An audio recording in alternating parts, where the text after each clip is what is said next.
Bonjour à tous et à toutes. Merci. On va pas tarder à commencer. Juste, on aimerait un peu prendre la parole avant pour présenter un peu le projet. Alors promis, ce sera pas long parce qu'on se doute bien que c'est pas forcément nous que vous venez écouter. Donc moi je voulais présenter très rapidement notre association. Moi je suis président de Conférence, association qui organise des conférences à l'ENS Paris-Saclay. La plupart je pense nous connaissent, mais au cas où voilà, on redit. Tu veux présenter? Nous, du coup, on est Impact, l'association écolo de Centrale-Supélec. Et donc, on organise des événements éco-organisés tout le long de l'année. Par exemple, ici, c'est le premier café frappé de l'année de Impact. Donc, les cafés frappés, c'est un cycle de conférences pendant toute l'année, qui ne sont pas toutes des conférences. On a des tables rondes, des débats, même des pièces de théâtre. Donc, co-organisés avec le personnel, les alumni, les enseignants de Centrale. Et puis en ce moment, c'est la semaine de l'écologie à Centrale, avec des événements qui sont aussi ouverts aux extérieurs. Et donc, après la conférence de ce soir, on a demain après-midi une activité réparation d'habits, et puis vendredi midi, une ressourcerie à Centrale.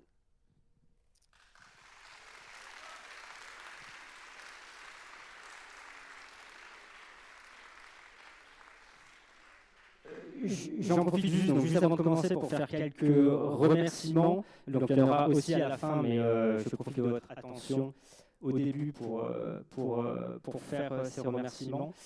Donc on voulait déjà remercier l'ENS, tout particulièrement la DEPAT, pour nous permettre d'organiser cet événement dans de bonnes conditions. C'est un très bon amphithéâtre et on est ravis de pouvoir vous accueillir ici. On voulait également remercier toutes les associations qui ont pu travailler sur ce projet et organisations. Donc je ne vais pas toutes les citer, mais il y a entre autres Terre à Terre de l'ENS et Impact de Centrale. Un immense merci également à Constance qui a quand même beaucoup œuvré pour le projet et sans elle, je pense qu'il n'y aurait pas eu cette belle conférence. Donc merci à elle. Et je remercie aussi toutes celles et ceux qui viennent à nos conférences toujours de plus en plus nombreux et nombreuses. Donc merci beaucoup à vous. Voilà, donc c'en est fait pour les remerciements. Je tiens aussi à rappeler que Conférence est une association apolitique et ce, quel que soit notre invité. Voilà, merci beaucoup. Ok, la captation a raté mes super blagues du début.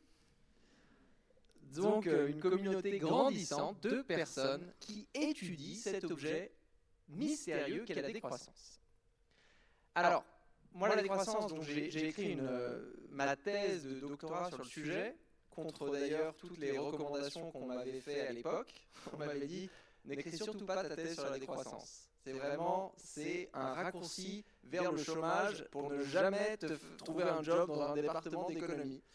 Mais j'imagine ici, il y a des gens comme moi qui, parfois, tu découvres un problème et ça t'obsède. Tu découvres un problème, un truc et tu as envie de gratter. Et pour moi, quand on découvre un problème, qu'on a vraiment envie de le gratter, c'est le bon signe qu'on est prêt à se lancer dans un mémoire, dans une thèse. Et donc j'ai décidé quand même de prendre le risque et d'écrire cette thèse qui fait 871 pages. Donc, en grand dépassement des 300 pages qu'on m'avait conseillé de ne pas dépasser à l'époque et que j'avais à moitié promis de ne pas dépasser. C'était trop tard quand j'ai rendu le document final. Qui est une exploration théorique de cet objet qu'est la décroissance. Ralentir ou périr, on va dire que c'est une synthèse principalement de la partie 1. La thèse, elle avait 3 grandes parties, une partie de théorie critique, une partie d'utopie, de système économique alternatif et une partie d'étude de la transition. Et dans Ralentir ou périr, principalement, c'est la décroissance comme une critique de l'hégémonie de la croissance, une critique sociale, politique, biophysique. Et bien sûr, il y a quand même dans Ralentir ou périr un petit chapitre d'utopie qui annonce un petit peu la décroissance comme projet de société et un autre petit chapitre qui annonce les obstacles de la transition, mais ça fait partie d'une grande trilogie. Là, je suis en train de terminer. Moi, je suis dans ma propre utopie. Je suis en train de commencer à écrire le 2e livre.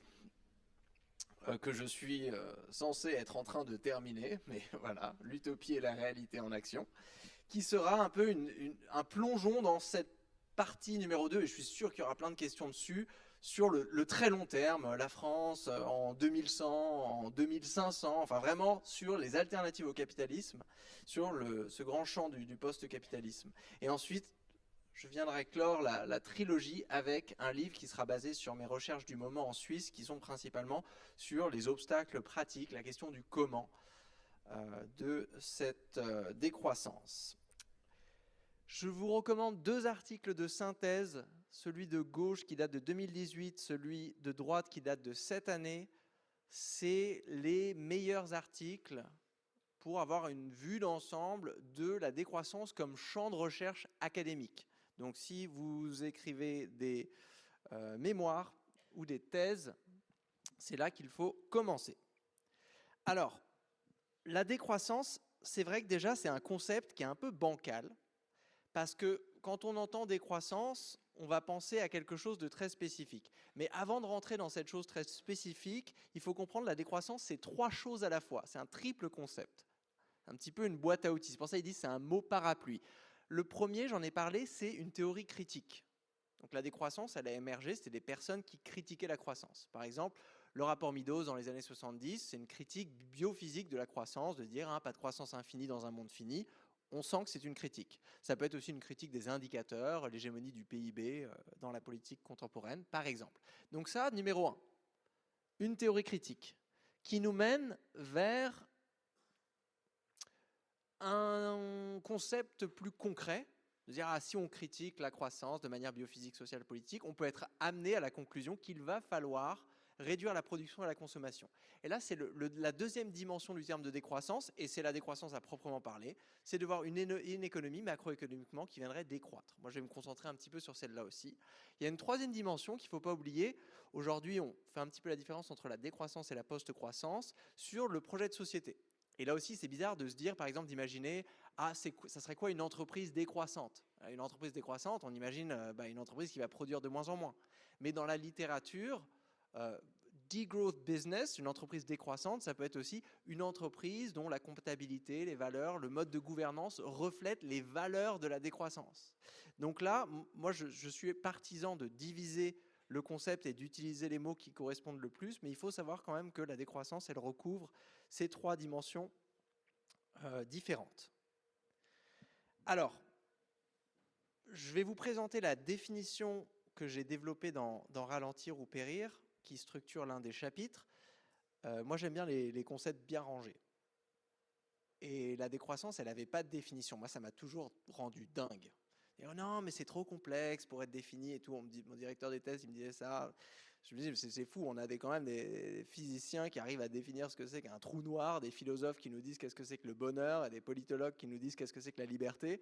Et nous, en économie, on n'est pas fichu de définir la décroissance, alors que ça n'a pas l'air très compliqué. Donc, je suis aussi partisan de dire que la décroissance, ce n'est pas très compliqué.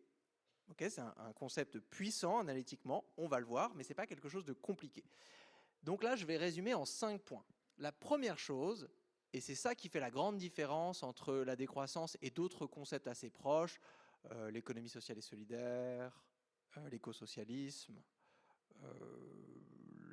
l'économie permacirculaire, l'économie du bien-être, l'économie stationnaire, donc plein de concepts en économie écologique et en écologie politique. La différence, ou même on pourrait étendre la sobriété, la marque de fabrique de la décroissance, son identité unique, c'est la réduction de la production et de la consommation. C'est-à-dire que si vous n'avez pas ça, ça ne sert à rien de parler de... Ce n'est pas un scénario de décroissance si vous ne voyez pas une baisse de la production et de la consommation. Alors, ceci étant dit, des baisses de la production et de la consommation, il y en a énormément, plein de différentes, et on a l'habitude de les étudier en économie. Ce qui caractérise véritablement la décroissance, ça serait une réduction de la production et de la consommation qui aurait 4 caractéristiques spécifiques. Donc là, pour résumer, une écologique, une démocratique, une en termes de justice et de bien-être. Donc là, ça, il faut voir ça un peu comme un cahier des charges, c'est-à-dire que cet objet, cette transition un petit peu qui n'est jamais arrivée, que ces gens ont commencé à étudier au début des années 2000, elle avait ces caractéristiques, donc c'est déjà une réduction de la production et de la consommation pour alléger l'empreinte écologique. Alors là, ah oui, j'avais des slides pour tout ça, dont j'avais oublié l'existence. Oui, je vous ai ramené ce cadre qui est absolument fabuleux, qu'on retrouve dans les rapports du GIEC.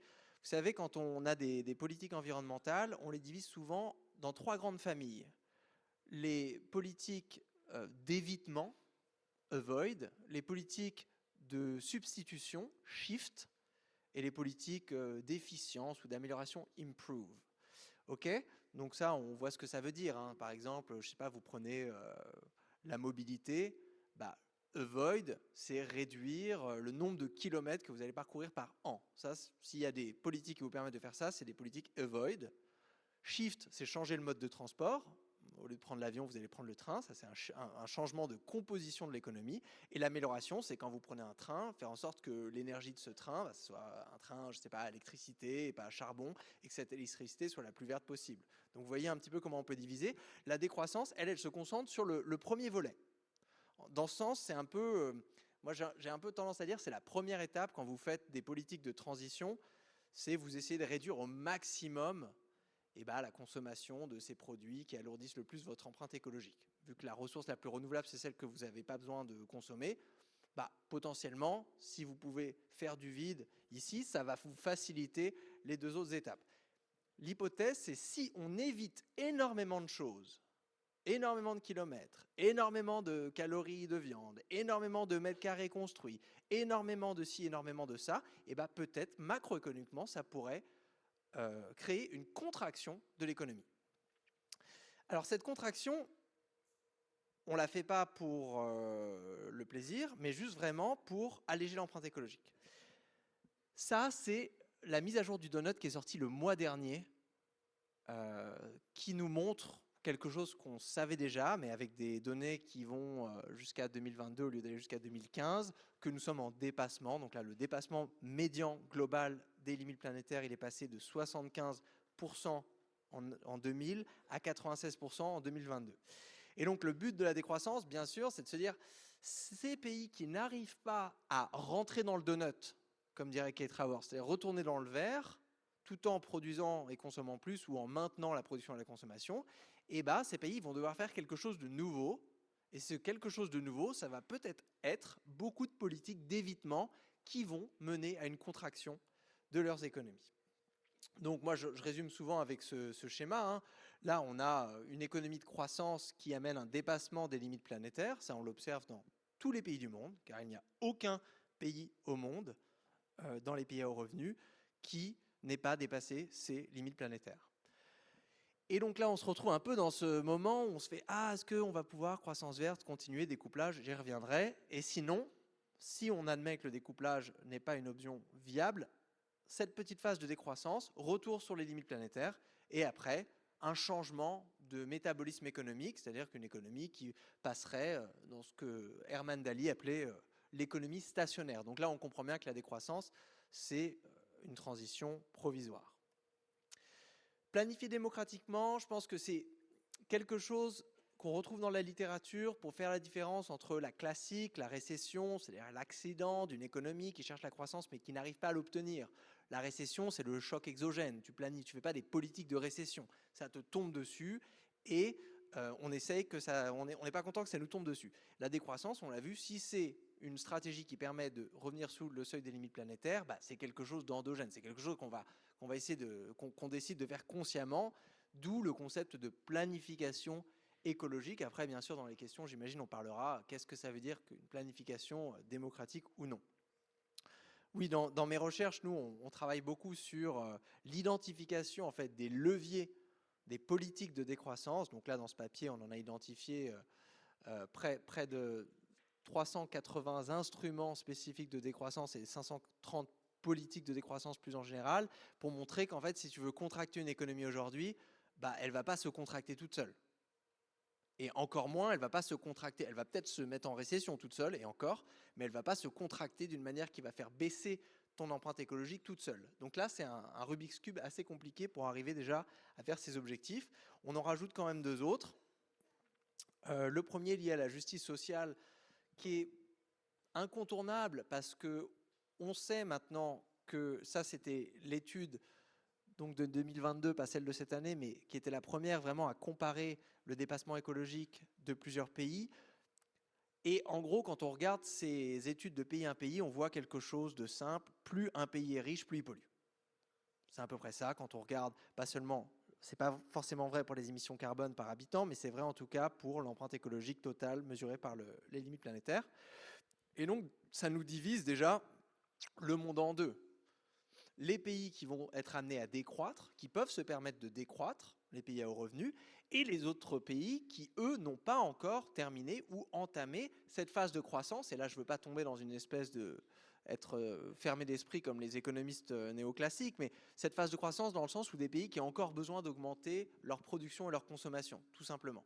Moi, en tant qu'économiste écologique, quand je vois un pays pauvre, je vois un pays qui, je me dis, ce pays va avoir besoin d'avoir accès à un surcroît d'énergie et de matériaux pour pouvoir construire des choses qui n'existent pas.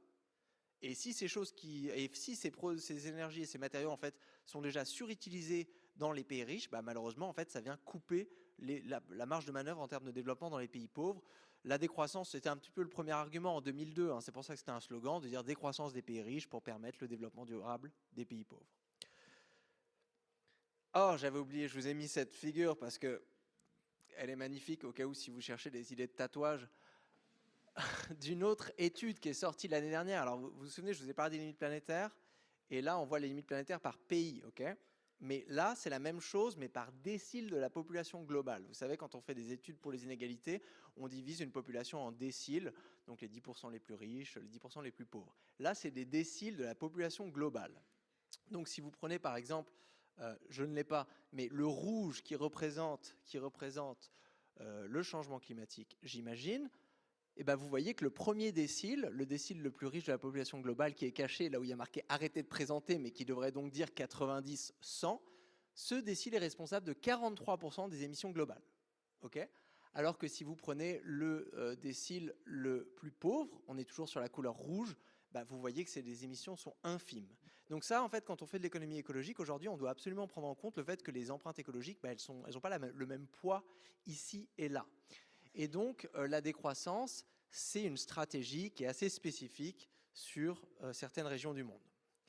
On y reviendra. Le dernier critère, et après j'arrête pour ne pas trop dépasser, bah, le bien-être, ça je pense que c'est presque pas besoin de le mettre dans la définition, mais c'est encore une fois pour spécifier que c'est un cahier des charges de transition. Une économie, ça ne sert pas à faire joli.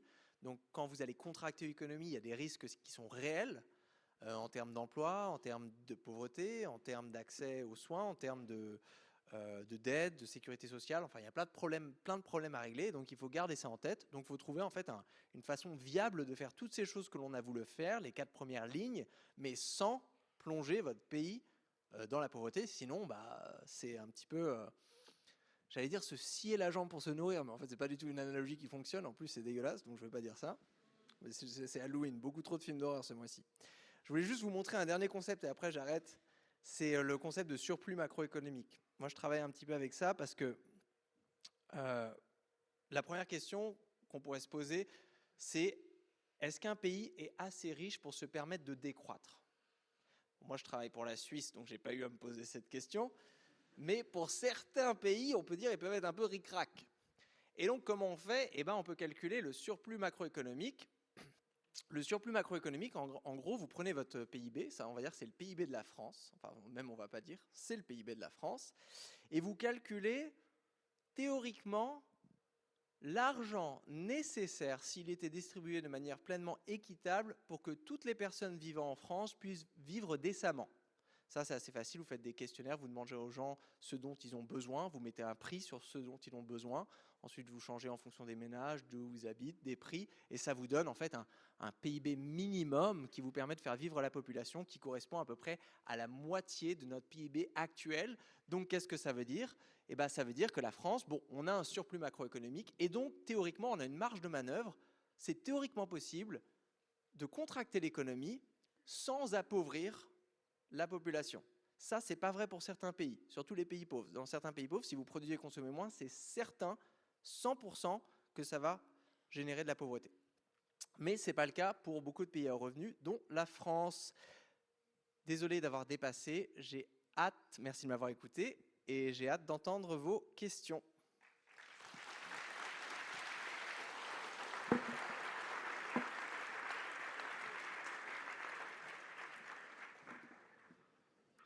Merci beaucoup Timothée Paric pour cette introduction. Donc on propose de passer à une phase de questions. On espère que nos questions seront assez compliquées, mais ce n'est pas garanti. On va peut-être pas laisser le cochon de banque surtout. Je le remets au début ou? Allez, pourquoi pas.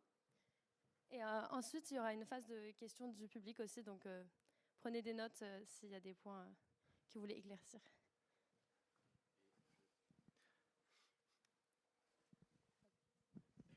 Hop. Ah, le micro marche cette fois. Donc, on voulait commencer avec une première question, peut-être pour rendre ça un peu plus concret. Si on se réveille demain dans un monde décroissant, à quoi ressemblerait notre journée? Alors là, on voit que... Non, mais parce que je vous avais dit sur le triple concept. Donc ça, cette question, en fait, on peut y répondre de 3 manières. C'est-à-dire que, est-ce qu'on se réveille dans un monde où, soudainement, on s'est rendu compte qu'il y avait des problèmes avec la croissance et donc on a un surcroît d'esprit critique?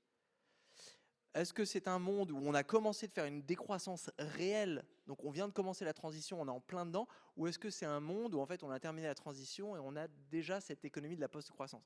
Peut-être pour rêver un peu un monde où Voilà. tout est beau, tout est fait. Oui. Alors là, je vais vous dire des choses qui paraissent complètement utopiques, mais qui ne le sont pas vraiment dans l'histoire longue des choses. Donc, dans une économie de post-croissance, donc qui serait une économie stationnaire, pour éviter de retomber dans une tendance de croissance exponentielle qui nous ferait redépasser les limites planétaires, vous ne pouvez pas avoir d'entreprise à but lucratif. C'est en fait, si vous organisez la production avec des entreprises privées à but lucratif qui se font compétition sur des marchés en fonction de leur profitabilité, ça va créer ce qu'on appelle un moteur de croissance, non seulement un moteur de croissance, mais aussi un impératif de croissance. Vous lancez votre entreprise, si vous faites zéro profit, on ne va pas vous prêter de l'argent. Si vous faites zéro profit, les talents ils vont pas venir travailler pour vous dans un marché compétitif où justement on définit la performance en fonction de la profitabilité. Vous allez mourir. Et donc là, on se rend compte que cette économie, il faut qu'elle soit débarrassée des différents moteurs et impératifs de croissance. Là, j'en ai donné une. Donc, que des entreprises à but non lucratif. Donc ça, on peut se dire, mais à quoi ça ressemble? C'est assez facile en France parce que dans l'économie sociale et solidaire, on a des statuts d'entreprises à but non lucratif, donc on sait à quoi ça ressemble. On en a même plusieurs milliers en France, donc vous pouvez aller les voir et les visiter, ça existe. Il y a même des entreprises qui peuvent passer du statut à but lucratif à statut à but non lucratif. Et on a aussi des associations que j'imagine vous connaissez très bien, ici et dans cette salle. L'association, c'est une entité de production aussi, mais c'est une entité de production qui fait la même chose qu'une entreprise d'une certaine manière, mais sans objectif de lucrativité. J'en donne juste un autre à l'échelle de la consommation qui est assez, pour moi, très symbolique et aussi historiquement symbolique, car c'était la première demande un petit peu des décroissants des années 2000, c'était la suppression de la publicité. Donc la publicité, c'est un beau symbole d'un impératif de consommation. De se dire, tiens, constamment, il faut que je renouvelle ma consommation parce que sinon, je vais avoir l'impression de chuter dans l'ordre social ou tout simplement à cause de l'obsolescence programmée parce que ma machine à laver a cassé 3 ans après, donc je dois renouveler mon achat d'une certaine manière. Et ça, en fait, dans une économie de la post-croissance où le but, c'est de satisfaire des besoins réels de la manière la plus parcimonieuse en termes d'usage de ressources naturelles, en fait, ça ne sert à rien d'inciter les gens d'acheter des trucs. Et ici, ça, c'est une deuxième chose. Je prends une troisième impérative au niveau des gouvernements, parce que là, en plus, c'est cette période de l'année où on a des joyeuses conversations sur la dette publique. Là aussi, si votre économie, elle est stationnaire, vous ne pouvez pas avoir un mode de financement d'une partie ou même de toute votre économie, mais ici on va prendre une partie, un mode de financement public qui soit dépendant d'une croissance future ou même qui soit dépendant d'une activité marchande qui, elle, soit amené à croître. Donc là aussi, c'est des questions qui ne sont pas indépassables, mais ça demande quand même un sacré changement d'infrastructure. Je me rends compte en regardant vos yeux que j'étais censé donner un truc genre vraiment genre utopie Black Mirror où genre on se croit dedans et j'ai fait quelque chose de très abstrait. Mais déjà, imaginez votre journée et à quoi ressemblerait Internet sans publicité. Ça déjà c'est bizarre. Imaginez un autre truc, moi c'est, vous savez les prix, genre 1,99 €. Ça c'est marrant, mais tous les jours on voit ces prix. Ces prix qui n'existent que pour une seule raison. Enfin, vous avez la probabilité que votre pomme, elle tombe à 99 centimes. Enfin, mathématiquement, c'est juste une tactique pour donner l'impression aux consommateurs qu'ils payent moins. Et donc, ça participe à une logique de compétition inter-entreprise pour justement attirer des consommateurs et maximiser la profitabilité.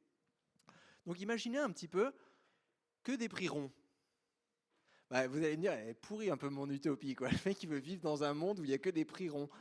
Mais c'est ces petits changements qui peuvent nous aider à voyager. Et là, dans mon livre, bien sûr, il y en a plus. J'ai fait une grande liste. Il y a plus de 600 initiatives spécifiques que j'essaye de coller ensemble pour faire système et justement pour créer un espèce de voyage, une espèce de Jurassic Park du post-capitalisme, pour pouvoir voyager justement et voir les dinosaures de manière réelle. Et donc, je le fais beaucoup mieux dans le livre parce que je choisis 21 situations de la vie de tous les jours où on décrit un petit peu quelque chose qui se passe, acheter un vélo, faire quelque chose comme ça. Et je pense qu'on a besoin de redescendre dans le concret pour ces choses-là, dit-il pour s'excuser d'avoir été beaucoup trop théorique. Mais il n'y a pas de souci, vous êtes un chercheur, on n'en attendait pas moins non plus. Maintenant qu'on a un peu parlé d'utopie, qu'on a pu se projeter un peu, il y a quand même pas mal de gens qui critiquent tout ça, qui disent que le projet décroissantiste, c'est quelque chose d'assez hors sol, porté par une élite culturelle. Est-ce que vous pouvez nous expliquer en quoi, pour vous d'abord, les classes populaires ont le plus à gagner dans ce changement? Je crois que c'est ce que vous affirmez. Et déjà, c'est pas mal. Alors, on l'a vu, si on veut baisser l'empreinte écologique, il faut aller chercher les pressions environnementales là où elles sont. Si on a une corrélation entre les revenus et surtout la richesse et l'empreinte écologique, bah, ça veut dire qu'on va demander plus de sacrifices, entre grandes parenthèses, plus de changements de vie aux acteurs, pour ne pas dire seulement les ménages, aux acteurs entreprises, ménages, gouvernements, organisations, qui sont aujourd'hui les gagnants du système actuel. Ce qui tombe assez bien. Parce que imaginez, c'était le contraire. Tu demandes le plus de changements à ceux qui ont la moindre capacité de résilience, les moindres capacités. En fait, on aura une transition impossible. Là, au moins, en théorie, c'est facile parce qu'on demande à ceux les plus riches, qui sont, donc moi j'aime bien ceux les plus riches, ceux qui sont le plus éloignés du seuil de pauvreté. C'est comme ça qu'il faut le voir. Et ta distance entre là où tu es et le seuil de pauvreté, ça se mesure, en fait, c'est une sorte de risque. Donc là, si tu es très éloigné du seuil de pauvreté, tu peux te permettre de faire des dingueries. Si tu es très proche, moins de marge de manœuvre. Là où ça devient très important, c'est que non seulement on sait que les plus riches, c'est vrai à l'échelle de la planète, c'est vrai à l'échelle de l'Union européenne, c'est vrai à l'échelle d'un pays, c'est même vrai à l'échelle d'une ville, ont des empreintes écologiques plus lourdes, mais les impacts environnementaux sont subis par les populations qui sont le plus proches du seuil de pauvreté.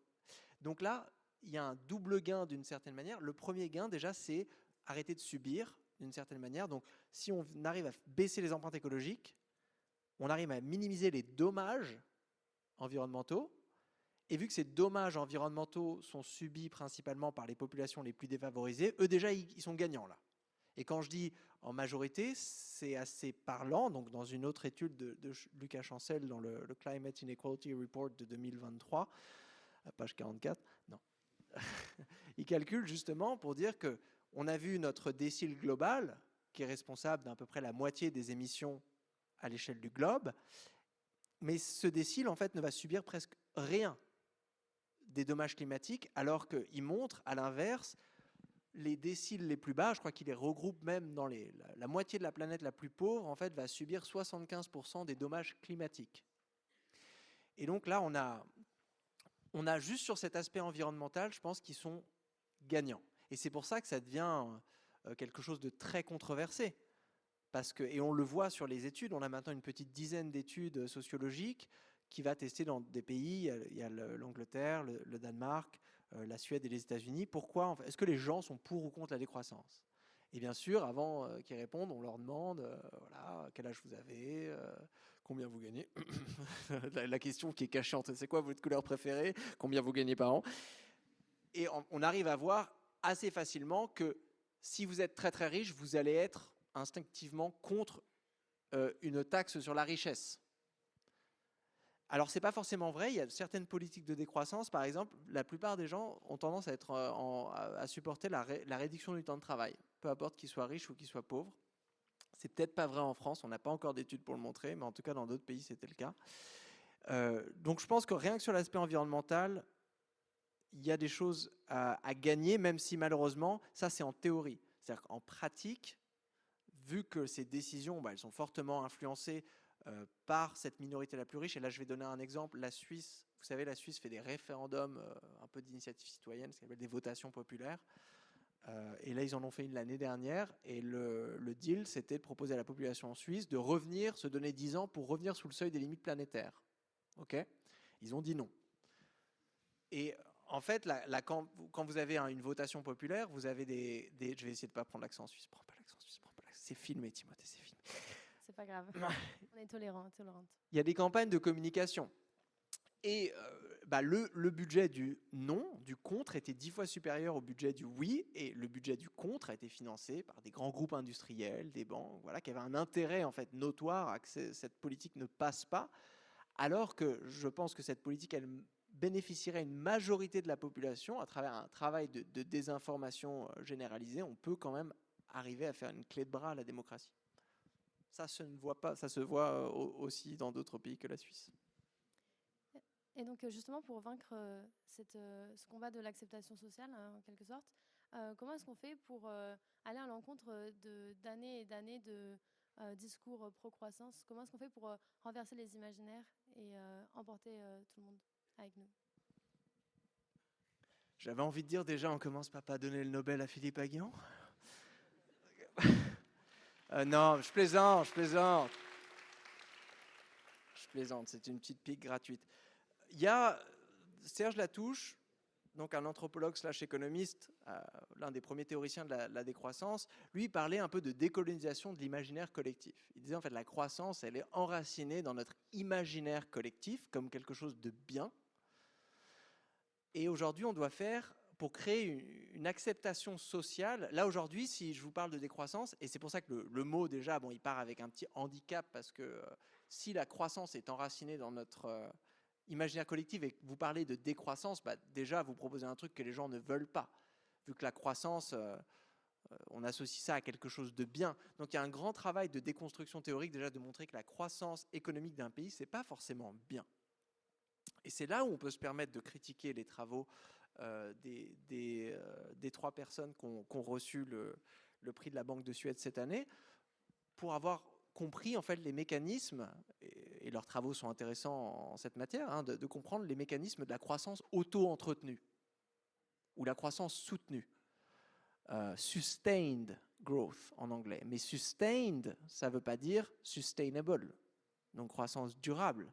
Et donc une croissance auto-entretenue, moi personnellement, je vois ça plus comme un problème en bon économiste écologique. Tu me parles de croissance auto-soutenue, je vois ça comme un problème. Et même quand on fait de l'économie politique, de se dire, croissance, pourquoi faire?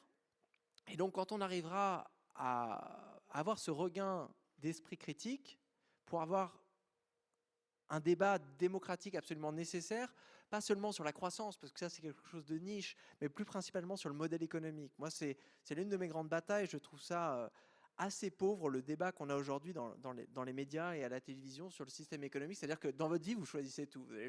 Vous choisissez dans quel pays vous allez vivre, vous choisissez quelle langue vous allez parler, vous pouvez choisir votre religion. Mais on ne te demande jamais dans quel système économique tu veux avoir. Ça, non. Ça, quoi que tu fasses, tu auras ton capitalisme, tu peux peut-être choisir la couleur et encore. Et ça devrait être un débat démocratique de se dire, au lieu de choisir parmi une variété du capitalisme, de se dire, pourquoi ne pourrait-on pas avoir un système économique qui ne serait pas capitaliste. Et là, donc derrière ce mot du post-capitalisme, pour dénoter l'après, qui pourrait être n'importe quel autre système, d'avoir une grande discussion démocratique. Donc pour moi, l'acceptation sociale, il n'y a pas de miracle technocratique, scientifique, même en termes de recherche. En fait, il va falloir qu'on prenne le temps d'avoir une grande concertation, un grand débat démocratique sur la façon dont on organise l'économie. Quand on parle de grands changements de société qui sont proposés et qui proposent une utopie qui arriverait, une critique qui revient souvent et qui reste là pour défendre le statu quo, c'est bon, même si on le faisait ici, si les voisins ils le font pas, comme le capitalisme visiblement ça donne la superpuissance, on finira par se faire écraser, on finira par plus pouvoir importer, ou bien on finira par se faire écraser militairement. Comment est-ce que vous pensez qu'on peut du coup envisager cette transition, cette décroissance économique, en tenant compte du fait qu'on est dans un contexte international et que même si ça finit par se faire de manière globale, ça ne se fera pas de manière globale tout en même temps, a priori? Oui, alors je me permets de diviser ta question en deux, parce que c'est vrai qu'avec le retour des conflits armés en Europe, là on a cet aspect géopolitique qui est très en vogue, qu'il était un petit peu moins il y a 10 ans quand j'ai commencé ma thèse, et encore moins il y a 20 ans. Donc avant, moi, la question que j'avais quand je commençais ma thèse, on me disait, c'était la première partie de la question, oui, mais si on le fait en France, les autres vont pas le faire, et donc voilà, dilemme du prisonnier, on se retrouve dans ce truc comme ça. Et là, il faut se dire que cet obstacle, en fait, il est valide pour tout. C'est-à-dire que si on avait, je pense, utilisé cette mentalité, on aurait, je ne sais pas, toujours des esclaves, il n'y aurait pas le vote des femmes, et on mangerait des sushis de panda. Le fait est que dans l'histoire, à un moment donné, en fait, il y a toujours, et les sciences politiques sont là pour étudier ça, et l'histoire, en général, des gens qui font des pays qui font des dingueries, des gens qui font des dingueries, des villes qui font des dingueries, et qui arrivent à changer à travers des révolutions, des concertations, des discussions qui amènent. Donc aujourd'hui, je pense qu'on est plutôt là à se demander comment est-ce que certains pays au monde arrivent à faire déjà beaucoup plus que d'autres. C'est la question intéressante. Et moi, j'ai l'impression quand même qu'il y a une grande marge de manœuvre. Et là, je vais connecter avec la deuxième question. Parce que dans la deuxième question, on part quand même d'une hypothèse que je ne pense pas être complètement vraie, de se dire que la croissance est source de pouvoir géopolitique. Alors, déjà, le pouvoir géopolitique, c'est quelque chose qui est, comme toute notion de pouvoir, est partagé, donc qui est relatif en fonction des autres parties prenantes. La Belgique, je pense, tu lui donnes la croissance qu'elle veut, pouvoir géopolitique, elle ne l'aura jamais. Et donc ça, il faut se dire, des pays, enfin ça serait de se dire tout en bas de l'échelle, dire la croissance va m'apporter un espèce de surcroît de pouvoir géopolitique. Non. Tous les pays font des politiques de croissance. En fait, c'est comme le référencement sur Internet. Voilà, marque numéro A va engager un expert en référencement pour monter devant marque numéro B, qui va engager 2 experts en référencement pour remonter marque numéro A, qui va re-engager 4 experts en référencement pour monter devant marque numéro B. Et à la fin, en fait, on travaille tous dans le référencement. Et qu'est-ce qui a changé ? Juste A, B, A, B, A, B, États-Unis, Chine, États-Unis, Chine, États-Unis, Chine, États-Unis, Chine, avec le dépassement des limites planétaires. Donc là, en fait, on a une escalade dans un jeu à somme nulle d'une certaine manière. Et la deuxième chose, moi je dis ça parce que je travaille sur des pays assez puissants, enfin notamment la France géopolitiquement et militairement parlant. On parle d'un pays qui n'est pas non plus dans une situation, on l'a vu, qui n'est pas proche du seuil de pauvreté, qui n'est pas proche aussi du seuil de se faire envahir par un voisin, ou qui n'est pas proche du seuil de la guerre civile imminente. Donc là aussi, je trouve que oui, je pense que les contraintes géopolitiques, elles sont absolument réelles, surtout dans les pays pauvres, des pays qui n'ont pas leur souveraineté monétaire, des pays qui sont enfermés en fait dans des relations injustes de commerce international. Oui, mais de brandir un petit peu la carte joker de on va se faire attention, si on décroît en France, on va se faire envahir par la Belgique. Bof. Et puis c'est surtout, il y a aussi une autre façon d'y répondre, de se dire la décroissance, elle vient d'où ? Elle vient de ce constat qui est qu'on dépasse les limites planétaires. OK ? Donc, empreinte écologique supérieure à biocapacité. Les scientifiques nous disent que dans cette situation, les coûts de l'inaction sont supérieurs aux coûts de l'action. Vous avez entendu ça?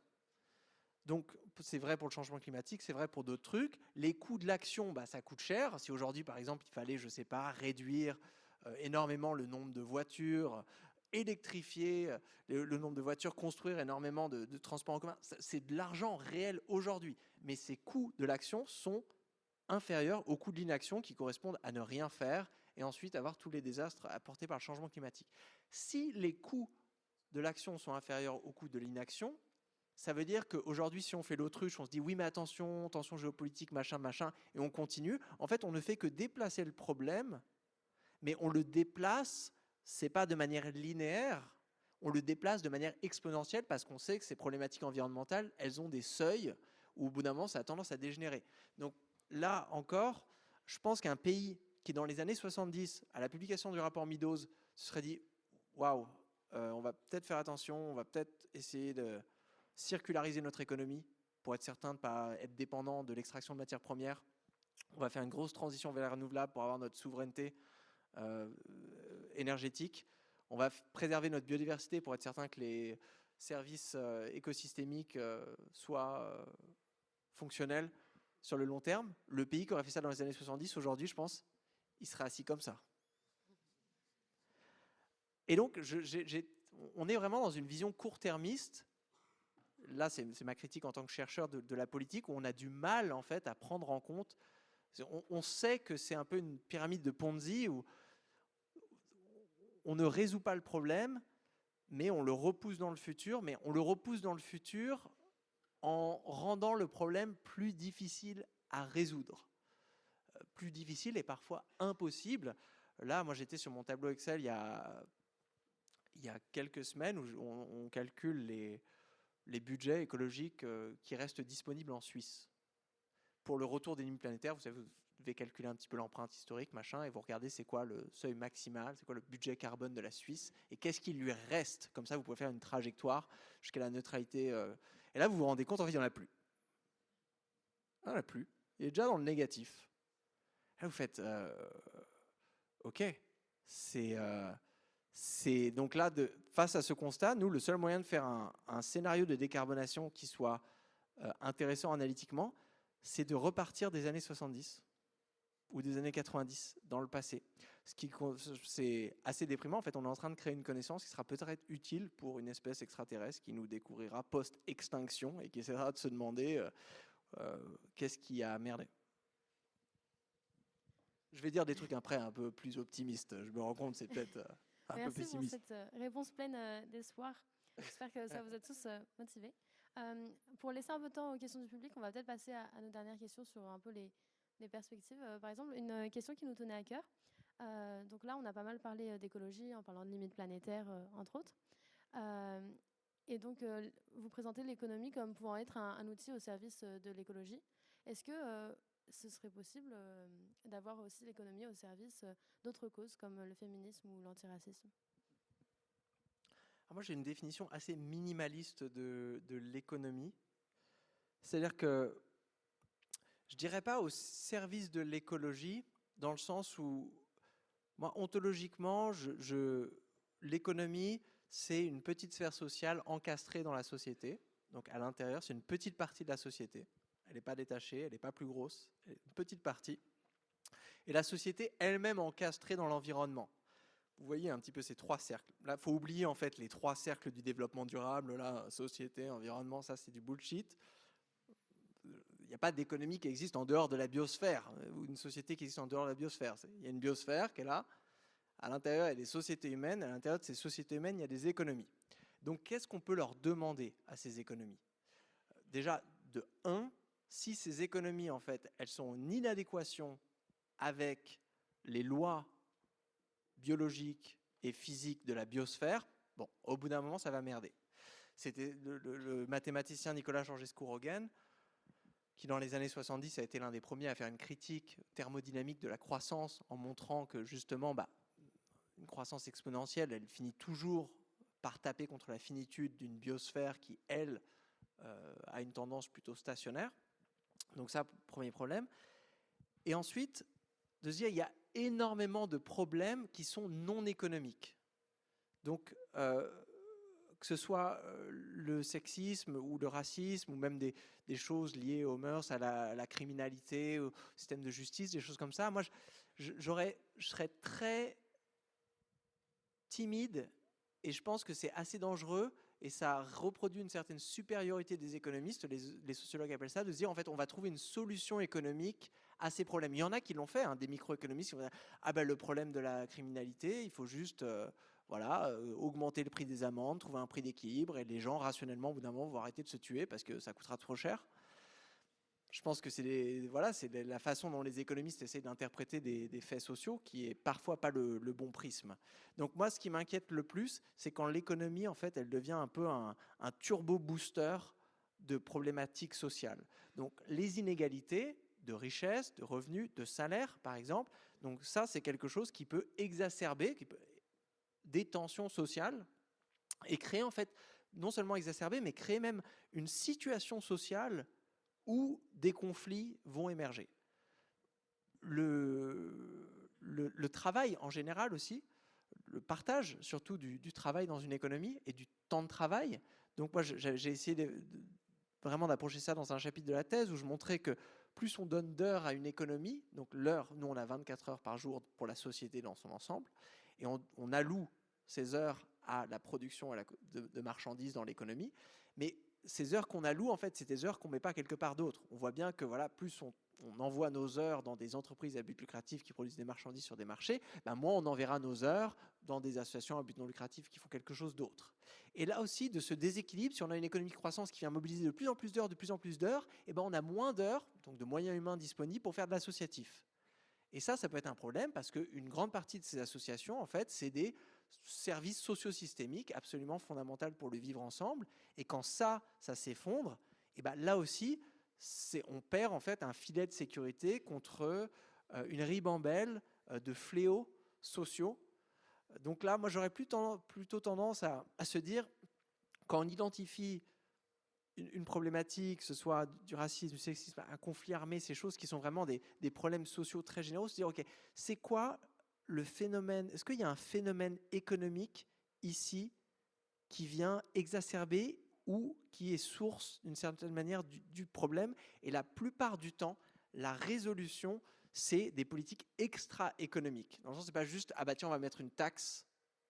Par exemple, en politique environnementale, vous avez deux grandes familles, de dire, bah tiens, on va augmenter le prix, je ne sais pas, de la tonne de carbone pour internaliser les externalités, c'est-à-dire rendre le carbone et les énergies fossiles tellement chers que les entreprises elles vont faire transition vers quelque part d'autre.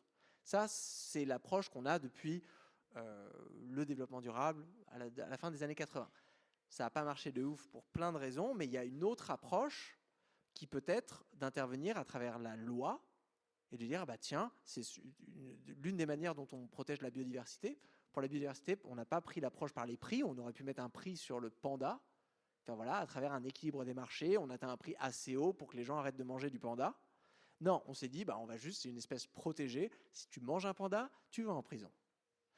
Et donc là, solution économique, solution non économique, moi quand on fait la division pour les choses de la décroissance, il y a plein de problèmes qui sont devenus économiques, mais en fait qui vont trouver des solutions à travers le droit, la loi contre l'écocide par exemple, à travers des organisations citoyennes, des changements de gouvernance et des protocoles de démocratie participative qui sont aussi en dehors de l'économie, parce que ça c'est une manière de prendre des décisions, donc c'est un truc sociétal et pas économique, mais c'est un truc sociétal qui te permet de prendre d'autres décisions économiques. Donc bien sûr les deux sont connectés. Très bien. C'était pas une bonne phrase pour terminer. Je vais terminer en disant plutôt que depuis tout à l'heure, j'ai remarqué quand même que sans savoir où j'allais faire cette conférence, j'avais mis des chaussettes appareillées avec la couleur du fauteuil. Et ça...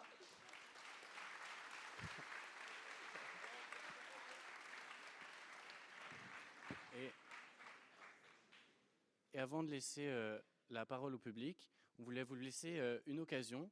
On a remarqué que vous avez décidé de finir votre livre, en tout cas dans les tout derniers paragraphes, en mentionnant un certain nombre d'étudiants, justement, qui plus est, qui viennent d'écoles assez proches, pour certains, qui ont décidé de bifurquer, de déserter.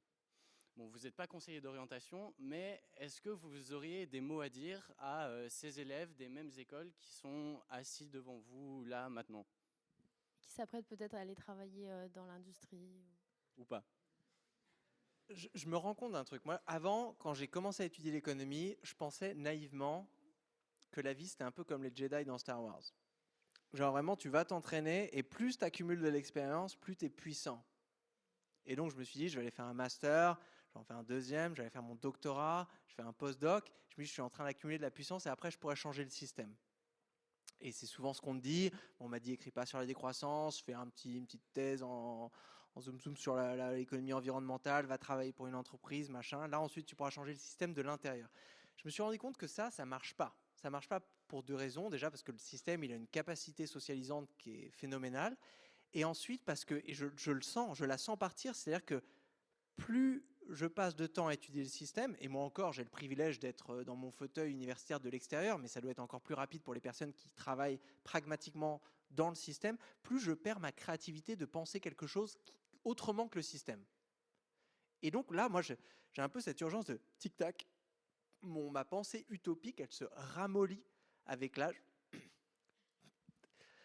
Et donc, je me suis rendu compte que c'est l'inverse. Au lieu d'attendre d'avoir de puissance pour changer le système, c'est dès qu'on arrive dans le game, en fait, c'est là où on a un potentiel utopique, presque notre potentiel maximum. Alors, je ne dis pas que voilà, il faut faire des conventions citoyennes dans les maternelles, mais juste de se dire qu'au début, on a parfois des gut feelings, tu vois. On se dit, là, les trucs que je vois en cours, je ne sais pas pourquoi. Moi, j'avais ça. Hein. En première, deuxième année d'économie, j'apprenais l'économie, la microéconomie néoclassique. Tu sais, il y a des trucs, je trouvais, ça colle pas, quoi. Ça va pas. Mais je n'osais pas critiquer. Et en fait, maintenant, 10 ans après, plus de 10 ans après, je sais que maintenant, je sais que j'ai raison et je peux le démontrer, tu vois. Mais si j'avais pu éviter de perdre 10 ans juste pour pouvoir le démontrer, donc aujourd'hui, malheureusement, on les a plus, les 10 ans. Donc moi, je vous encourage, je ne peux pas vous dire quoi faire, mais à suivre votre instinct et à privilégier ces deux choses qu'on ne privilégie pas assez aujourd'hui, l'esprit critique et la pensée utopique. Alors les deux vont ensemble. La pensée utopique, c'est notre capacité en fait à se projeter dans un ailleurs.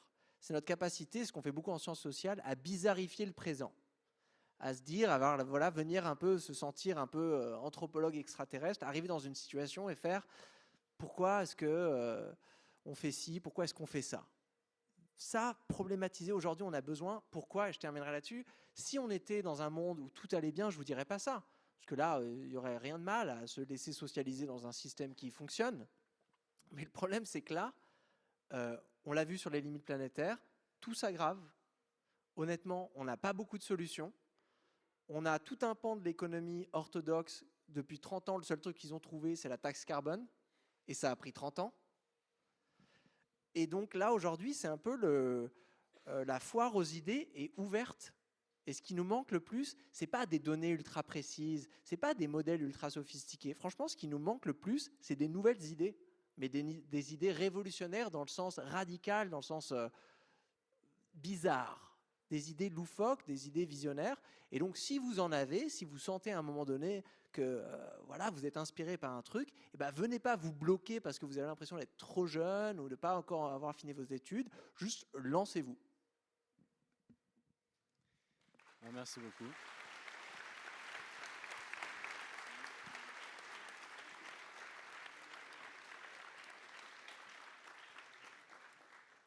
La phrase de conclusion était encore mieux que celle sur les chaussettes, je pense. Maintenant, c'est à vous, il me semble. Donc, il y a des micros qui vont circuler dans le public.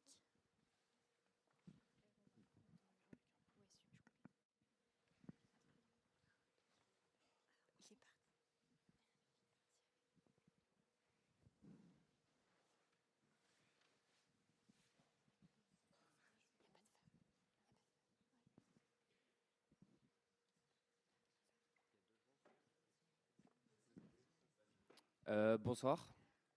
Merci pour votre exposé, c'était très clair. Et puis, je trouve que vous analysez très bien, enfin peut-être plus dans votre livre que là ce soir, les contradictions entre le capitalisme et l'écologie. Mais en fait, moi, la question que je me pose, c'est plus sur la stratégie politique. parce que du coup, le soubassement idéologique de votre analyse, c'est cette notion d'hégémonie de la croissance ou de PIB mania, comme vous titriez récemment chez Bon Pote, je crois. En fait, ça me semble pas très fécond pour créer de la conflictualité, de la lutte des classes et plus globalement une lutte politique par le bas. Parce que justement, cette notion d'hégémonie de la croissance, bah, c'est culturel, idéaliste dans le sens des idées. Là où, par exemple, la théorie marxiste et éco-socialiste, elle va plus voir ça d'un prisme du rapport de production matérialiste. Du coup, c'est pas pour créer des tensions qui n'existent pas, parce que je sais que les projets de société sont les mêmes, et puis vous vous êtes déjà exprimé là-dessus. Mais moi, c'est juste, voilà, du coup, je trouve pas que ce soit très fécond pour créer de la lutte politique, de la conflictualité. Et d'ailleurs, bah, dans la conférence, on parlait de grands débats démocratiques, etc. Mais il n'y a jamais une notion de conflictualité avec la classe possédante, des moyens de production, etc. Et dernière chose, du coup aussi, je trouve que votre théorie, elle va se couper d'autres théories marxistes qui, moi, me semblent intéressantes, comme l'impérialisme ou quoi, qui sont directement liées à la question écologique. Donc, qu'est-ce qui justifie, à vos yeux, que le fondement de votre analyse, ce soit ça? Alors déjà, je suis d'accord avec toi.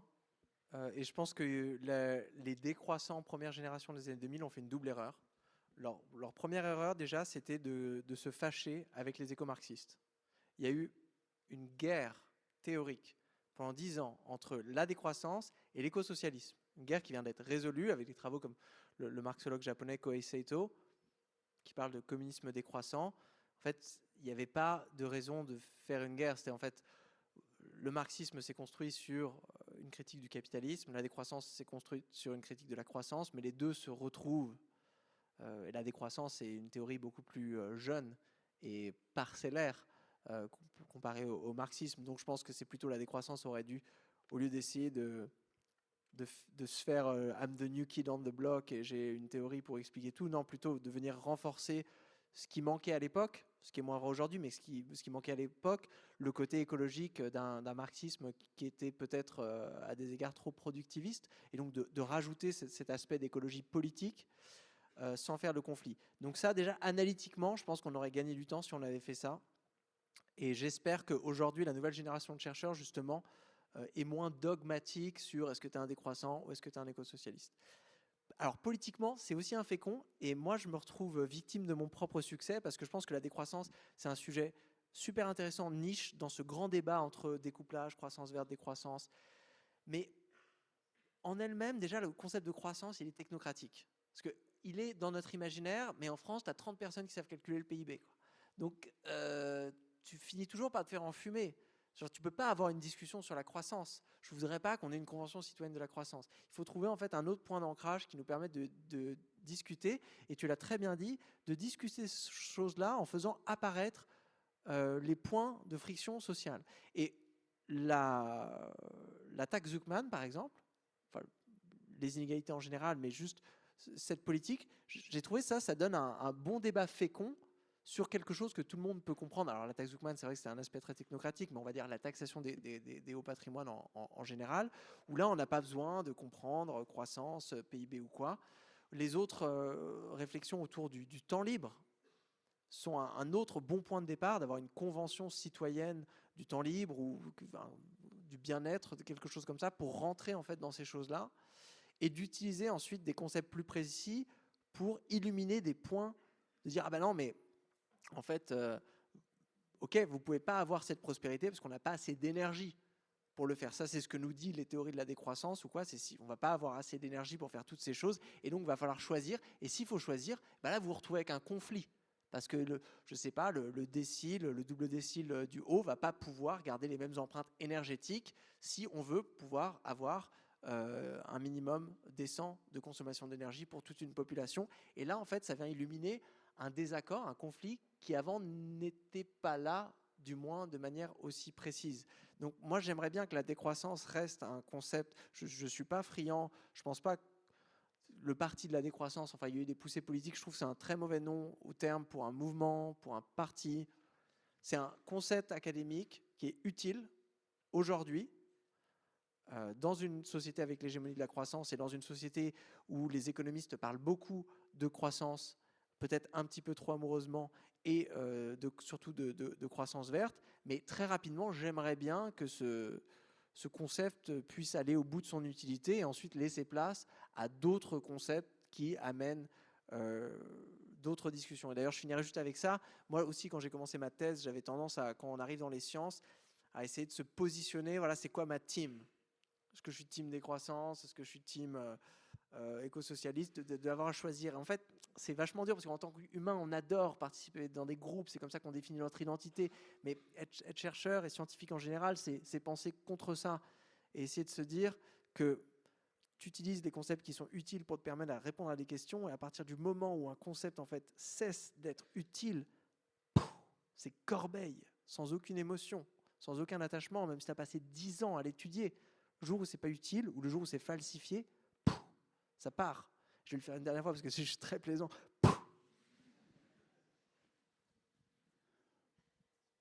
Bonjour, ici. Pour vous dire d'où je parle, je suis doctorant en économie ici à l'ENS Paris-Saclay et sur un sujet sur la décroissance. Donc sachez que les économistes ici sont assez ouverts d'esprit pour avoir accepté d'encadrer ce sujet. Donc voilà pour d'où je parle. Ensuite, en lisant votre livre, j'ai lu dans le chapitre sur la décroissance que vous argumentez le fait que une taxe carbone avec redistribution que vous venez de critiquer ici sur ce plateau, dans votre livre, vous dites que ça peut faire partie du bouquet de politique pour la décroissance. Vous dites aussi qu'un équivalent est le transfert de permis à polluer sur un marché. Ce sont les solutions préconisées par les économistes. Je l'ai lu dans votre livre, je vous ai très rarement vu sur des scènes le défendre. Je vous vois même plutôt souvent le critiquer comme vous venez de le faire. Est-ce que vous envisageriez de défendre l'idée d'une taxe carbone auprès d'économistes ou auprès de vos compères de la décroissance qui en général voient ça d'un mauvais œil parce que ça vient des économistes? Oui, alors moi, déjà, je ferai une différence entre... Bon, il y a deux choses. Déjà, empiriquement, c'est vrai que quand on a fait l'étude sur les 1200 articles qui parlent de décroissance, c'est vrai que de temps en temps, il y a des gens qui mentionnent la taxe carbone. Après, leur problème, c'est qu'ils ne mentionnent jamais quelle taxe carbone. Et c'est là où moi, personnellement, ce que j'aurais tendance à dire, il y a une différence entre... c'est le design, en fait. De mettre la taxe carbone dans le sens de mettre un prix, de rehausser, de mettre un prix, d'introduire une taxe pour rehausser le prix d'une ressource naturelle, qui est en effet la solution magique de beaucoup d'économistes de l'environnement. Je trouve que ce n'est pas une logique qui est absolument déconnante. Ce n'est pas une silver bullet, mais elle a des limites. La limite, et c'est pour ça que dans mon livre, et c'est surtout dans la thèse, l'instrument que j'ai choisi dans la thèse, ce n'est pas la taxe, mais c'est en effet ce que tu as mentionné, donc les TEQs, les Tradable Energy Quotas, qui est un système de rationnement. On appelle ça parfois aussi du cap and share. C'est un système qui a été développé par un économiste britannique dans les années 2000. Et le problème d'une taxe, en fait, c'est que tu détermines le prix, mais tu ne détermines pas le volume. Donc, c'est problématique quand tu as un impératif de retour sous le seuil des limites planétaires qui est défini en volume d'émissions, en nombre de mètres carrés construits, des choses comme ça. En fait, on s'en fout que la taxe, elle soit le prix qu'elle a en France ou les 120 € de la taxe suédoise. Ce qu'on veut, en fait, c'est un effet volume. Et donc, c'est pour ça que moi, je préfère les quotas. Mais après, dans les quotas, il y a un prix. Parce que dans le système du texte, donc certains pourraient dire oui, mais c'est pareil. Mais c'est pas exactement pareil. Et c'est pas exactement pareil dans le sens où dans les textes, alors imaginez, aujourd'hui, on rationne, donc on a un budget carbone, je sais pas, pour 2026 en France qu'on vote, là, qui est de X tonnes de carbone. On va le diviser en deux parties. Un revenu de base carbone, qui est donné à toute la population, de manière équitable. Et ensuite, le reste est vendu aux enchères à toutes les organisations qui utilisent du carbone, essentiellement juste les entreprises, les associations et le gouvernement. Okay. Et ensuite, une fois que vous avez fait cette première distribution, il y a des gens qui vont se retrouver peut-être avec un surcroît de permis et d'autres. Et donc, vous pouvez avoir un marché secondaire avec des prix régulés où les gens vont arriver à échanger ce truc-là. Donc vous avez un prix en fait carbone, mais c'est pas non plus une taxe carbone. C'est un système de quotas où à la fin de 2026, quel que soit le prix sur ce marché secondaire du carbone, vous êtes certain qu'il n'y ait pas une tonne de plus qui ait été émis, qu'il y ait de permis sur le système. Alors là, bien sûr, pour celles et ceux qui connaissent ce truc-là, vous me dites, bon, est-ce qu'on n'a pas essayé en Europe avec le marché du carbone? C'est un petit peu la même logique, hein, d'avoir des caps. Bon, là, c'est un cap and trade, cap and share, c'est parce qu'il y a l'aspect revenu de base carbone, où vous donnez une partie à la population au lieu de juste tout vendre aux enchères ou l'attribuer gratuitement aux entreprises.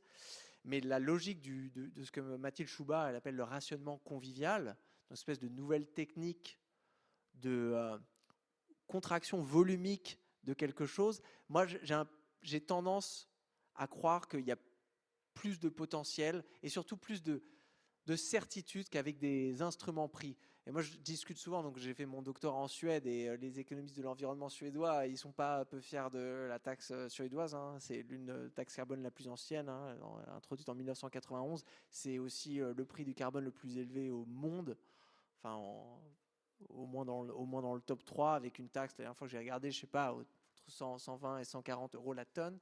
Est-ce que ça a permis à la Suède de décarboner? Est-ce que ça a permis à la Suède en fait, d'avoir une trajectoire viable vers la neutralité climatique? Non. Déjà pour une raison, c'est que comme en France, la Suède, plus de 60% de son empreinte carbone, c'est des émissions importées, qui ne sont pas incluses dans la taxe carbone, qui elle-même ne prend en compte que 40% des émissions territoriales. Donc vous vous rendez compte que là, c'est des trucs de design. Tu vois, genre même quand je discute avec mes collègues néoclassiques et qui m'expliquent, mais si tu avais une taxe carbone qui s'appliquait à chaque émission partout, avec une taxe aux frontières, avec un truc comme ça, avec qui est un prix en fait qui augmente vraiment, qui double exponentiellement à la bonne vitesse, là je me dis oui, ok, dans ce cas-là, théoriquement sur le papier, ça fonctionnerait. J'ai plutôt tendance à penser que ce cas-là, il est peu réaliste et surtout peu réaliste pour le carbone et surtout irréalisable pour d'autres limites planétaires où on n'a pas les connaissances qu'on a pour le carbone. Donc la biodiversité, par exemple, voilà. Je pense qu'il faut qu'on admette de notre génération, on n'arrivera pas à mettre des prix sur la biodiversité.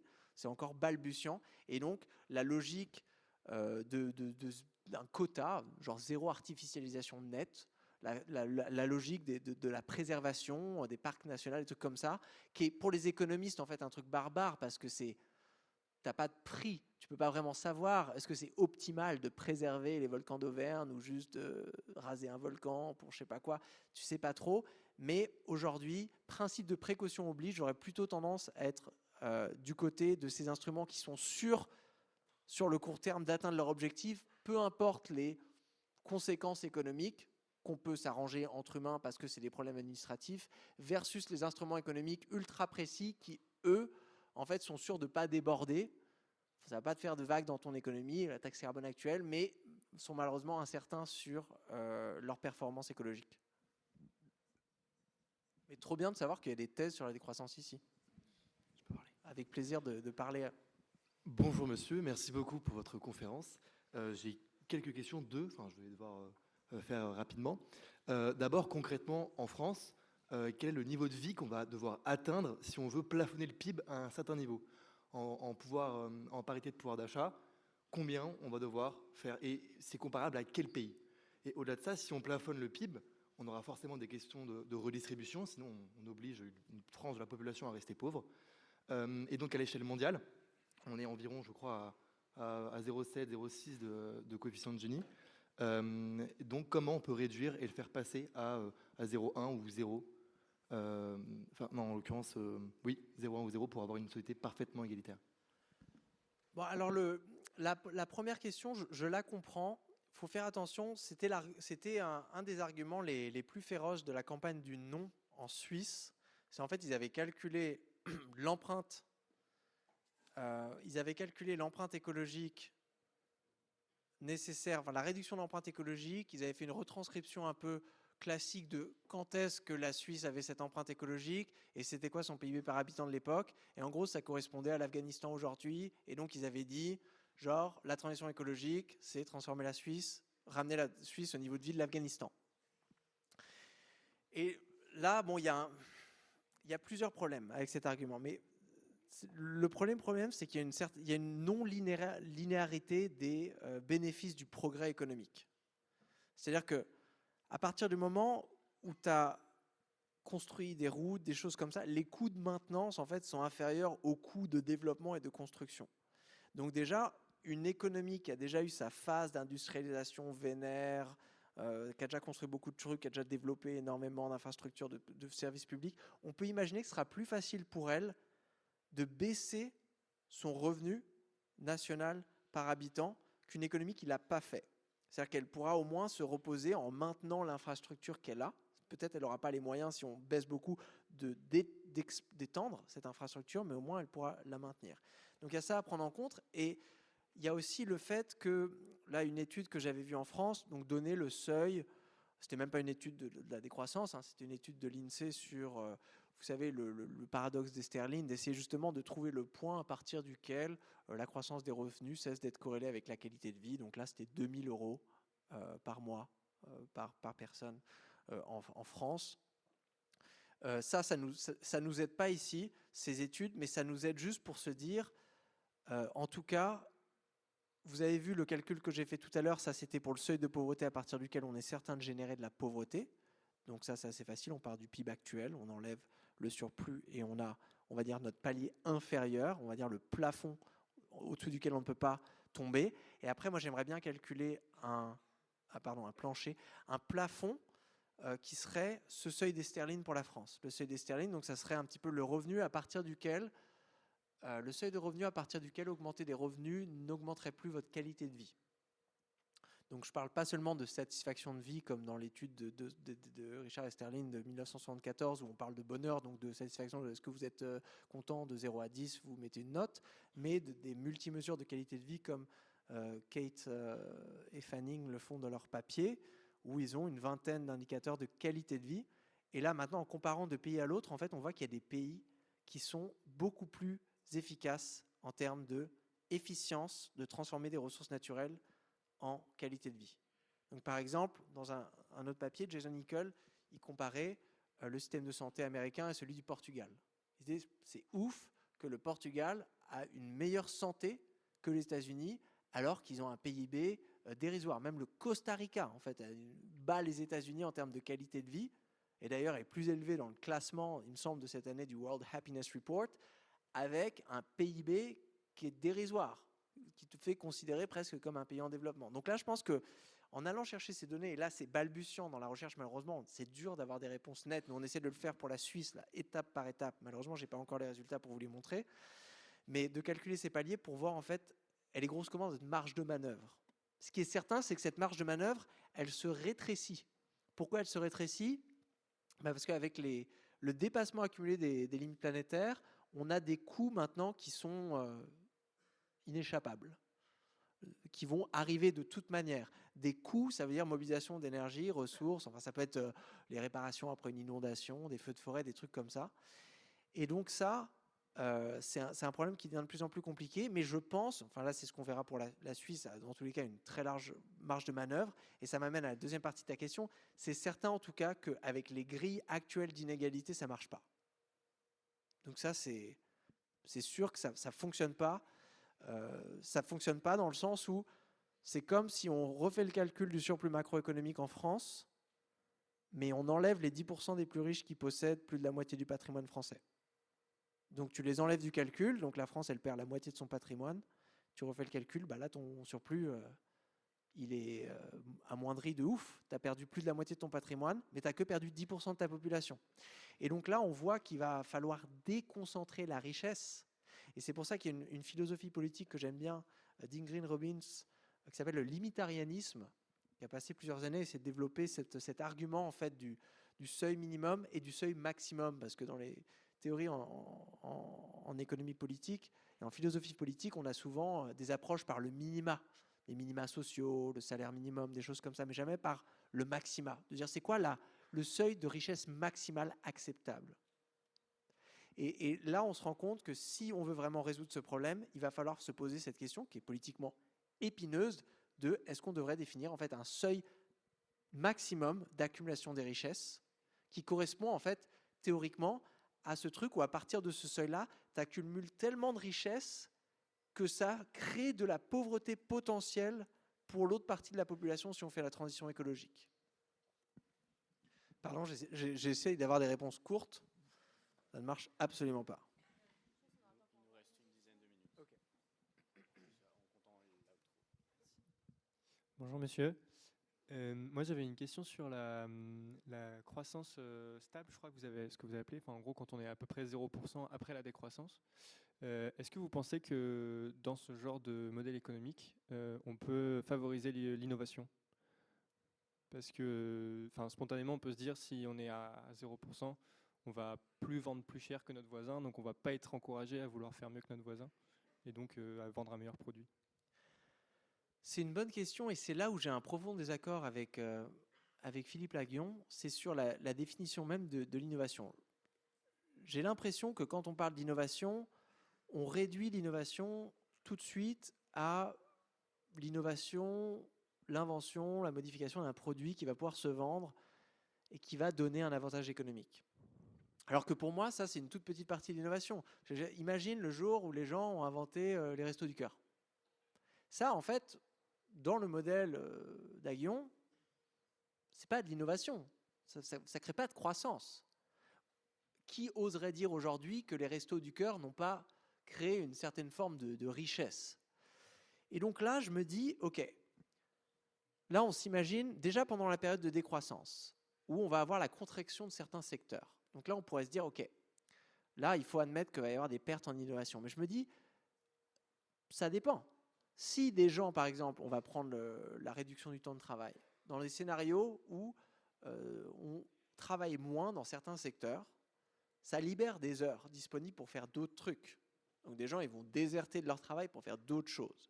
Ces autres choses, potentiellement, vont être source d'innovation sociale beaucoup plus utiles économiquement que le reste. C'est-à-dire, au lieu d'être payé 60 heures à inventer un algorithme de capture des données personnelles pour un géant de la tech, eh ben, peut-être qu'avec tes heures disponibles, tu vas révolutionner, tu vas inventer un réseau de partage d'objets, une ressourcerie en ligne, ou réinventer complètement, je ne sais pas, enfin plein de choses en fait sur le côté. Et ça, je pense qu'il faut prendre en compte l'innovation dans une définition très large pour pouvoir voir que oui, l'innovation marchande, elle va baisser avec la contraction de l'économie marchande. Et tout ce qui va avec. Donc en effet, les entreprises d'un pays qui va décroître comme ça vont se retrouver en désavantage vis-à-vis d'autres entreprises qui se font compétition en termes d'innovation marchande, parce que l'innovation marchande, c'est le réinvestissement de fonds. Et donc les entreprises avec beaucoup de profits, elles peuvent faire énormément de recherche et développement. Et donc elles peuvent faire énormément d'innovation marchande. Donc là, il y a une vraie question à se poser, qui devient démocratique, de dire quelle innovation on a envie d'avoir. De un, déjà, moi j'ai toujours trouvé ça bizarre de voir nos esprits les plus agiles et créatifs sortir d'école et aller bosser pour les pires boîtes. Alors que t'imagines si c'est le contraire, on venait les assécher de nos cerveaux et aller bosser là où on veut voir du changement. En fait, cette espèce de capitalisme thermofossile qu'on essaye péniblement de laisser de mettre à la retraite, il se serait déjà effondré en quelques mois. Donc ça, c'est sur le premier aspect de l'innovation. Je pense qu'il y a un aspect, l'innovation comme la capacité de résoudre des problèmes, ça va être un changement de quel problème on cherche à résoudre, et peut-être même d'avoir plus de temps pour les résoudre qu'avant. Je donne juste cet exemple, parce que quand on parle d'innovation, on ne pense jamais au système politique. Mais il y a aussi, au fil de l'histoire, des innovations dans les systèmes politiques étudiées par les politologues. Enfin, vous les connaissez, on les a appris au collège, au lycée, les évolutions des systèmes politiques, de la démocratie, du vote, toutes ces choses-là. Et en fait, je trouve ça bizarre, parce qu'en fait, aujourd'hui, on passe tellement de temps à essayer d'inventer des licornes qu'on n'a même plus le temps de voter ou de s'informer ou de faire fonctionner un système politique. Donc là aussi, je pense que ça peut être une respiration importante de cette contraction marchande va naître du temps libre et des ressources disponibles qui vont pouvoir nous permettre d'améliorer d'autres aspects de la société qui peuvent ensuite avoir des cercles auto-entraînants. Et c'est là que je rejoins Philippe Laguion, parce que quand même, j'ai pas envie d'être radié du cercle des économistes français, maintenant qu'il a le Nobel, il est vachement puissant, de se dire, voilà, on prend le temps de réduire les inégalités et donc d'améliorer le fonctionnement de notre système scolaire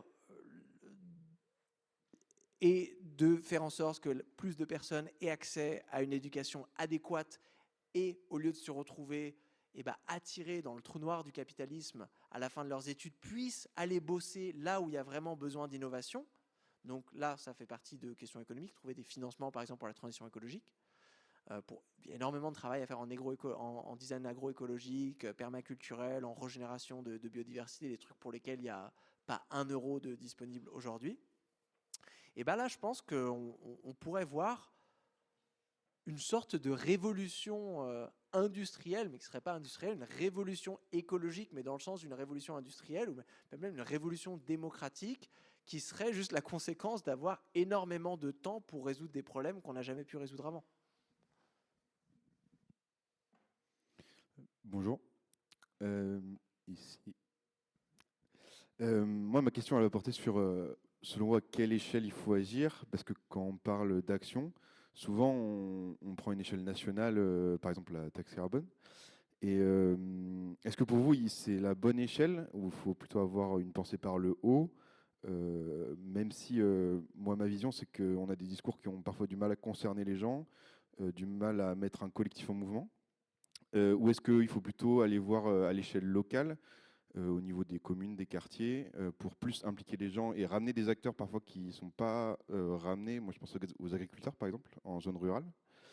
Et ce qui permettrait d'avoir un contact plus direct, même si ça implique d'être dans un fonctionnement global, de ne pas tout maîtriser. Et ça implique aussi d'avoir des initiatives qui se diffusent et qui se multiplient, ce qui n'est pas toujours évident. Alors moi j'ai l'impression quand même que c'est à l'échelle locale déjà qu'on observe les initiatives les plus créatives. C'est pas, enfin, pour éplucher un peu toutes les initiatives, je tombe pas souvent sur un rapport gouvernemental où je me dis waouh, ils ont inventé un truc de ouf que personne n'a vu venir. La plupart du temps c'est du mainstreaming d'initiatives qui existaient déjà. Mais à l'échelle locale, il y a des gens qui vont, je sais pas pourquoi je pense à ces exemples, mais qui vont inventer des monnaies alternatives ou les territoires zéro chômeur de longue durée ou des choses comme les restos du cœur ou des ressourceries. Tout ça, c'est des choses qui naissent en fait d'une créativité économique locale. Parce que dans la localité, tu peux identifier des besoins satisfaits, tu peux identifier des ressources disponibles, tu peux identifier les acteurs et un petit peu les relations de pouvoir qui caractérisent cette économie locale. Et là, tu peux agir et faire quelque chose. Donc c'est pour ça que dans l'étude de la transition, moi, j'ai l'impression que la ville, ça reste quand même... Bon, alors, bien sûr, on peut aller au-delà, créer ses propres territoires d'études, mais la ville, ça reste un peu une échelle beaucoup plus intéressante pour étudier le changement, parce que déjà, quand on arrive à l'échelle de la nation, ce qu'on fait pour la Suisse, là, par exemple, la Suisse, on fait nation, canton, donc les régions suisses, et ville. Au niveau de la nation, pas grand-chose. Canton, déjà, des petites différences. Et ville, des différences de dingue entre des villes où il se passe plein de trucs, des villes où il ne se passe rien. Et vu qu'aujourd'hui, on essaye de comprendre un peu pourquoi est-ce qu'il y a des endroits, des collectifs qui arrivent à faire des trucs que d'autres n'arrivent pas à faire, la question qu'on me pose souvent, est-ce qu'il y a un pays au monde qui a fait ce que vous... Montrez-nous un pays qui l'a fait. Comme ça, on peut y aller et on peut voir comment c'est, on peut décider si on veut le faire. Et malheureusement, ça, on l'a pas. On l'a pas, mais quand on vient décomposer la décroissance, là, par exemple, en 530 trucs, comme on l'avait fait dans notre papier, et que tu veux identifier une interdiction de la publicité, et tu vas en Hollande, ou tu vas à Grenoble, et tu regardes, là, il y a eu une interdiction partielle de la publicité de ci, de ça, tu vois à quoi ça ressemble. Comment est-ce qu'ils l'ont fait? Qui a fait ci? Les gagnants, les perdants. Tu veux identifier une ville qui a une tarification progressive de l'eau, tu vas à Montpellier. Là, avant, il ne l'avait pas, maintenant, il l'a. Tu peux comparer, machin, pareil, gratuité des transports, pareil pour la taxation des richesses. Bon, là, comparaison historique, ou là, tu peux comparer différents États. Donc, c'est à l'échelle la plus locale, peut-être tu t'attendais plus à une réponse d'organisation. Pour l'organisation collective, là, c'est vrai que j'ai répondu un petit peu en termes d'analyse, plus de recherche, mais j'ai aussi tendance à penser que l'organisation collective de ces choses-là, le problème, c'est qu'en fait, c'est cette dernière phrase-là sur le maintien du bien-être. En fait, si l'économie, on dit qu'elle est au service du bien-être, c'est-à-dire que quoi qu'on fasse, il faut prendre des décisions qui sont bénéfiques pour le bien-être, ou en tout cas l'équilibre des bien-être des parties prenantes. Le problème du bien-être, en fait, c'est qu'il s'exprime, il est changeant, il est imprédictible, il est social, et il s'exprime de par les comportements des gens. Et donc, le bien-être national, c'est vachement difficile à définir. Alors que si tu crées un collectif sur résoudre un problème spécifique sur le plateau de Saclay, tu fais une convention de voilà, qu'est-ce que ça veut dire de vivre bien sur le plateau de Saclay, peut-être tu arrives à mettre les parties prenantes ensemble, et là tu peux avoir tu peux vraiment résoudre un problème à l'échelle où il peut être résolu, au lieu d'être à une échelle trop haute, ou parfois trop basse pour certaines associations justement qui essayent de créer cette situation où on aurait assez de parties prenantes pour pouvoir réellement encercler le problème et lui trouver une solution plutôt que juste de l'attaquer d'un seul coin. Merci beaucoup. Je pense qu'on a plus de temps pour d'autres questions. Et il y a Mathieu de Conférence qui va... Effectivement, c'est-à-dire ces échanges viennent clore la conférence. Donc un grand merci, Monsieur Paric, pour être venu partager le fruit de vos recherches et pour vous être prêté justement à ce format-là. Donc merci également à vous de vous être déplacé en nombre. Alors il y a Gaëtan tout à l'heure qui a un petit peu divulgué le générique. Mais donc parmi ceux qu'il n'a pas cités, donc il y a Constance et Bruno, pour leur implication dans le projet et puis pour la modération ce soir. Et il y a un certain nombre d'associations, parmi lesquelles Iris, qui s'occupe justement de filmer toute la conférence. Il y a Terre à Terre aussi. Et voilà. Et comment ? J'ai pas compris. Pix. Voilà. Et j'en profite simplement pour vous dire, on a commencé l'allée démarchage pour la saison à venir, pour les prochains invités. Donc si jamais vous avez des idées, vous avez notre Instagram donc l'ENS Paris-Saclay sur la petite affiche là-bas, et vous pouvez nous envoyer un message ou si jamais vous êtes simplement intéressé par l'association. Et donc 2 dernières petites informations avant de vous laisser partir. Donc là maintenant tout de suite, quand vous sortez de l'ENS, il y a une bibliothèque éphémère qui est organisée en partenariat avec le Lumen, où il y aura un certain nombre de livres qui seront disponibles sur la décroissance. Et directement après, donc quand vous sortez de l'ENS, tout droit, à la librairie La Girafe, un buffet vous attend, qui a été préparé par PBU et Dominante Énergie. Et il me semble qu'il y a une séance de dédicace si jamais il y a des questions qui n'ont pas pu être posées. Voilà. Merci beaucoup.